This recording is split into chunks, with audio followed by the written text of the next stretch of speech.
খুব দ্রুত শুরু হতে চলেছে এনটিপিসি সংলগ্ন রাস্তার রেলের আন্ডারপাসের কাজ। আজ বৃহস্পতিবার আন্ডারপাসের জায়গা পরিদর্শনে আসেন এনটিপিসির এজিএম। সঙ্গে ছিলেন ফারাক্কা বিধানসভার বিধায়ক মাননীয় মনিরুল ইসলাম মহাশয়, ফারাক্কা ব্লক তৃণমূল কংগ্রেস সভাপতি ইলিয়াস শেখ মহাশয় সহ অন্যান্য নেতৃত্বগণেরা।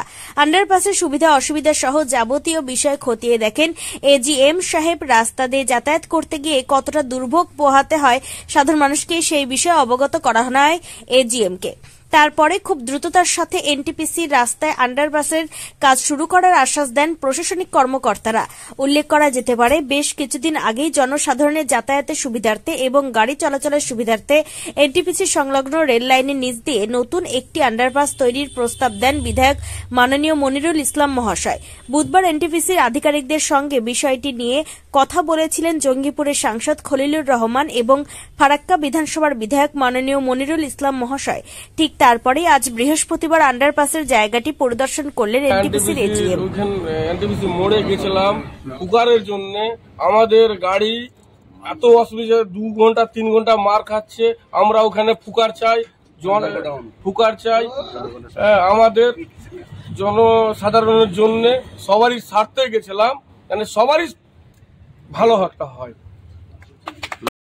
এজিএম এইচআর এসছিলেন, আপনি ছিলেন যে এনটিপিসি মোড়ে ডবল ফুকারের যে বিভিন্ন দাবি ছিল, কি দেখলেন, কি আজকে সিদ্ধান্ত? দেখুন, আমাদের আন্ডারপাসের টাকা অনেকটা জমা হয়ে গেছে। আমাদের টেকনিক্যালি একটু অসুবিধার কারণে এই যে আন্ডারপাসটা দেখছেন তার থেকে 58 মিটার ডান সাইডে হয়ে ঢুকতে গিয়ে ডান সাইডে সেখানে একটু হাইট আছে। এই সাইডে করতে চেয়েছিলাম যে হাইটটা কম। আমাদের ভবিষ্যৎকে চিন্তা ভাবনা করে গাড়ির হাইট বাড়ছে, বিভিন্ন এনটিপিসির মানে গাড়ি বড় বড় লোহা লাক্কারা আসে আর কি, তাদেরও সুবিধার্থের জন্য ওটার হাইটটা বেশি হবে। তার জন্য এদের যেটা মানে ছিল আর কি, এস্টিমেট ছিল, সেটা এস্টিমেটটা ডবল হয়ে গেছে। তবুও আমাদের সকলের সামনে ট্রাক অ্যাসোসিয়েশনের সমস্ত মালিক এবং এলাকার এনটিপিসি মোড়ের জনসাধারণ আশীর্বাদ করছে এনটিপিসিকে, কি ডবল হলেও ওনারা কিন্তু কথা দিলেন কি যাই খরচা হোক এনটিপিসির আন্ডারপাস হবে। কতদিনের মধ্যে হয় মোটামুটি? তার প্রসেস অনুযায়ী হবে আর কি, একটা প্রসেস তো আছে। খুব অল্প সময়ের মধ্যে কাজ আশা করি চালু হবে। দাদা, এইটা করতে গিয়ে অনেকের বাড়িঘর ভাঙা যাবে, সাধারণ মানুষ কষ্ট করছে, এই বিষয়ে কি? দেখুন, আপনি যে কোনো একটা উন্নয়ন করবেন তাতে আপনি লাখো লোকের সুবিধা দেখবেন না 5 জনের সুবিধা দেখবেন? যাদের বাড়ি একটু থাকবে তারা কোনো রেলের জায়গাতেই আছে। আমরা চাইবো তাদেরকে পুনর্বাসন করে দেওয়ার একটা চেষ্টা করব, ক্ষতিপূরণ দেওয়ার আমরা চেষ্টা করব, সরকারিভাবে হোক বেসরকারিভাবে হোক। কিন্তু একদিন না একদিন আপনাকে পিডাব্লিউডির জায়গা হোক আর রেলের জায়গা হোক আপনাকে ছাড়তে হবে, এটা কিন্তু মানতে হবে। কারণ লক্ষ লক্ষ ট্রাকওয়ালা আজকে 10 কিলোমিটার ঘুরে যাচ্ছে, তাদের ঘন্টার পর ঘন্টা জামে পড়ছে। এটা যদি আমি করে দিতে পারি তো ফারাক্কার মানুষের আমি আশীর্বাদ পাই, এটা ঐতিহাসিক কাজ হবে।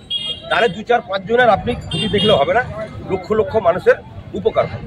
এই রাস্তাটা হয়ে গেলে কি ফারাক্কার ব্যবসা বাণিজ্য বাড়বে? অবশ্যই বাড়বে।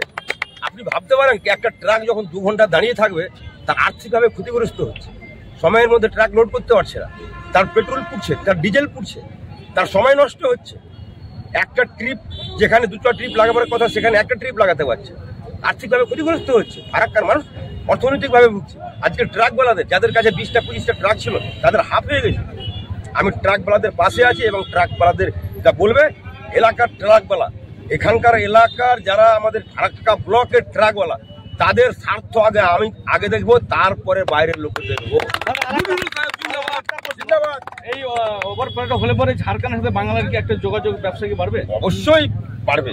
মানুষ কি চাইবে? আপনি যদি কলকাতা যান শর্টকাট রাস্তা দিয়ে যেতে চাইবেন, তাই তো নাকি ঘুর পথে যাবেন না?